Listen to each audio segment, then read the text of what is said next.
Imagine Boko Haram commander, top Boko Haram commanders surrender, and that too, begging Nigerians for forgiveness, just like that. All these are just games, honestly, in my opinion. The Nigerian army says top Boko Haram commanders have surrendered to its troops in Operation ß⁰K⁰. The army said over 100 Boko Haram fighters with their families surrendered to the troops.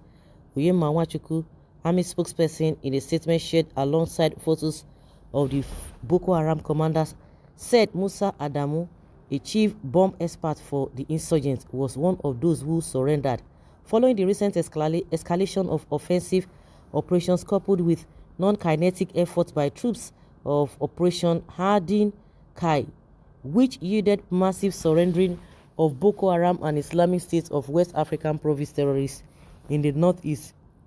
The chief bomb expert of the terrorist group, known as Musa Adamu, aka Mala Musa Abuja, and his second in command, Usman Adamu, aka Abu Dada, along with their families and followers, have also finally surrendered to the troops of Operation ß⁰K⁰ in Bama local government area of Borno State, the statement reads. The acting general officer commanding GOC 7 Division and Commander Sector 1, OPHK, Brigadier General Abdul Wahab Adelokun Eyitayo, was at Headquarters 21 Special Armored Brigade Bama on Saturday, 7th of August 2021 to receive the set of the surrendered Boko Haram terrorists and their families. During the visit, the GOC and their decision to drop their arms and come out is highly commendable, adding that they should also try and talk to their brothers and colleagues in the forest to come out and embrace the new life of peace and rehabilitation.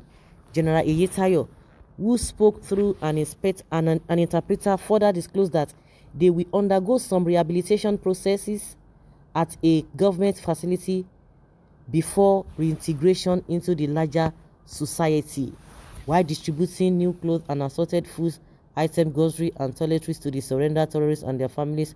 Totally 335 fighters, 746 adults, women and children, including one of the abducted Chibok girls.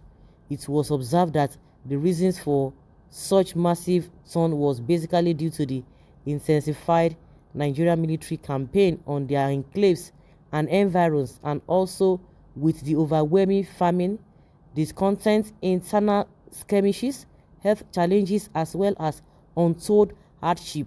The Nigerian military has resolved to intensify its both kinetic and non-kinetic approach towards the ongoing fight against insurgency in order to leverage on the knowledge of Musa Adamu and Usman Adamu, and also with the current wave of turnout by terrorists to enable her achieve both short and long-term counter-insurgency gain in the northeast.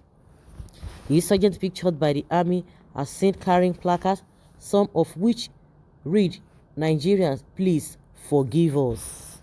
Nigerians, please forgive us. Are they the ones that wrote it, or it is the army that told them, that wrote it for them and placed it there? And they are telling us it's as a result of a, I don't know, the kinetic and non-kinetic approach they use that resulted to the surrendering of these people. So when you capture them, not that they just came out of their own volition, but because of the effort you put in place, maybe by trying to attack them and to decimate them, to conquer them, now resulted in them saying that they have surrendered, not that they came out on their own volition.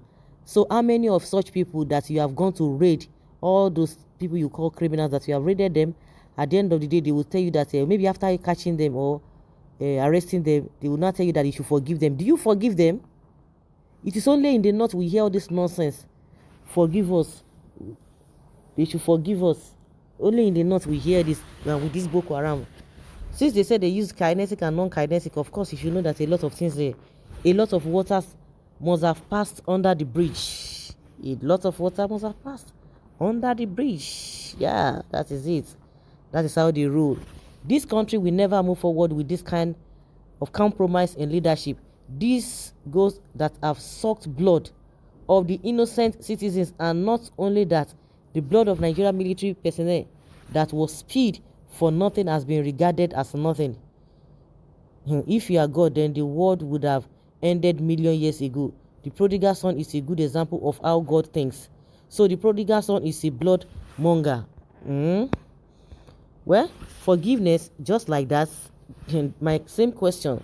Nigeria is a huge joke. You forgive people who have spent most of their lives killing innocent people, and how they come to surrender, and tomorrow the Nigeria government forgives them, reorients them, and then send them into the society to do more havoc. Please, I always believe one Nigeria, but to this I say a big no. Let us go our separate ways. This Fulani government can't be forgiving Fulani, Boko Haram, and killing ESN and IPOP. I say a big no to this scam. You can imagine, SARS has been killing innocent souls extrajudicially.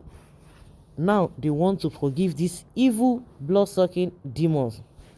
If we are talking about forgiveness, even when the Bible says that he that killed by sword will die by sword, and that means there shouldn't be any need for there shouldn't be any courts. Everybody should just, once you just commit atrocity, that is not how God works. That is not how it works. Well, after they have damaged thousands of people's lives, and the question is that these people are not really sincere. Recently, the governor of Borno State told us that this whole thing is not working. That it is not working. That what they are doing is that these guys, they will just pretend that they have surrendered or they repented. They will just come and get information and get back. The majority of them have been going back. What have they been saying about that? What positive result has this whole thing yielded? Nothing. It has yielded nothing. State managed to loot more funds by Buhari after killing millions of military and civilian. You welcome them and give scholarship, but Sunday Igboho and Nnamdi Kanu did not kill anyone. You charge them to court. This country now, wow. I hope you people know that we are not fools. Army arrangements. Surrender indeed. God is watching. These people did not surrender anything. They didn't surrender. For them to say they use a kinetic and non-kinetic shows that there's a foul play. You captured them. You went to their, according to you, you went to their enclave and you fought them. After fighting them, then they now say, oh please, sorry. You are not telling us that yes, they have surrendered. They are now pleading for forgiveness. Nigerians, forgive us. Who is fooling who? Who surrender to whom? The drama is being perfectly acted. That is it. Perfectly acted.